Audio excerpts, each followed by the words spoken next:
बिहार में 60 दिन का मास्टर प्लान क्या? अब की बार शाह संभालेंगे चुनावी मोर्चा। मिशन 2/3 पर बिहार में है अमित शाह। एनडीए में कब होगा सीट शेयरिंग मंथन? बिहार चुनाव को लेकर सभी पार्टियां सीरियस हो चुकी है। मामला सीट शेयरिंग पर रुका है।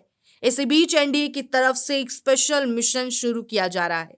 मिशन का नाम है मिशन 2/3, जिसका नेतृत्व खुद अमित शाह करेंगे। इतना ही नहीं, इस बार के बिहार विधानसभा में चुनावी रण के सारथी अमित शाह को बनाया गया है।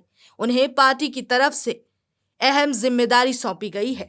बिहार चुनाव का बिगुल बजने से पहले बीजेपी के चाणक्य कहे जाने वाले गृह मंत्री अमित शाह ने संगठन की 2 महत्वपूर्ण बैठकों से अपना चुनावी प्लान एक्टिव कर दिया है।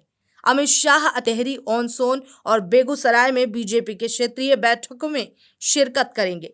शाह ने बीजेपी संगठन से जुड़े नेताओं और पदाधिकारियों के सामने मिशन 2/3 को एक्टिव किया है। इतना ही नहीं, अमित शाह ने बीजेपी के संगठन कर्मियों के लिए अगले 60 दिन तक का प्लान भी सामने रखा।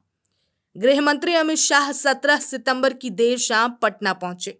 पटना पहुंचने के साथ ही उन्होंने सबसे पहले बिहार में पार्टी की कमान संभाल रहे नेताओं से एक फीडबैक मीटिंग ली। बीजेपी के अंदरूनी सूत्र बताते हैं कि अमित शाह ने 40 मिनट की इस पहली मीटिंग में बिहार विधानसभा चुनाव को लेकर चल रही पार्टी की तैयारियों के बारे में जायजा लिया। सीएम नीतीश कुमार के नेतृत्व में चल रही एनडीए सरकार की एंटी इनकम्बेंसी की चुनौती को भी शाह ने बेहतर तरीके से समझा। साथ ही साथ पिछले कुछ अरसे बिहार सरकार की तरफ से लिए गए लोक लुभावन फैसलों का जमीन पर कितना असर हुआ है, कितना प्रभाव पड़ा है, इस बात पर भी चर्चा की गई।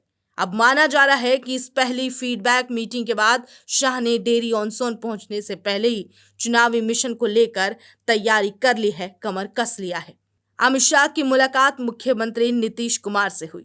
नीतीश अपने सहयोगी संजय झा और विजय कुमार चौधरी के साथ होटल पहुंचे, जहां अमित शाह ठहरे हुए थे।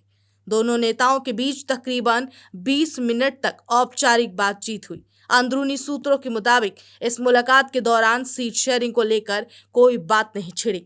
अमित शाह ने नीतीश कुमार की मौजूदगी में अपनी पार्टी और जदयू के नेताओं को ये मैसेज दिलवाया कि इस बार विधानसभा चुनाव में घटक दलों के नेताओं का अलग अलग प्रचार अभियान नहीं होगा। जेडीयू सूत्र बताते हैं कि शाह ने एनडीए का साझा चुनाव प्रचार अभियान प्लान बनाने के भी निर्देश जारी किए हैं। साथ ही ये भी कह दिया कि अभी से सभी 243 विधानसभा सीटों के लिए एनडीए के किन नेताओं को चुनाव प्रचार के लिए उतरने की जरूरत है, उसका होमवर्क अभी से शुरू कर दिया जाए। हर विधानसभा सीट पर सामाजिक समीकरण का ध्यान रखते हुए नेताओं का चुनाव प्रचार कार्यक्रम तय किया जाएगा।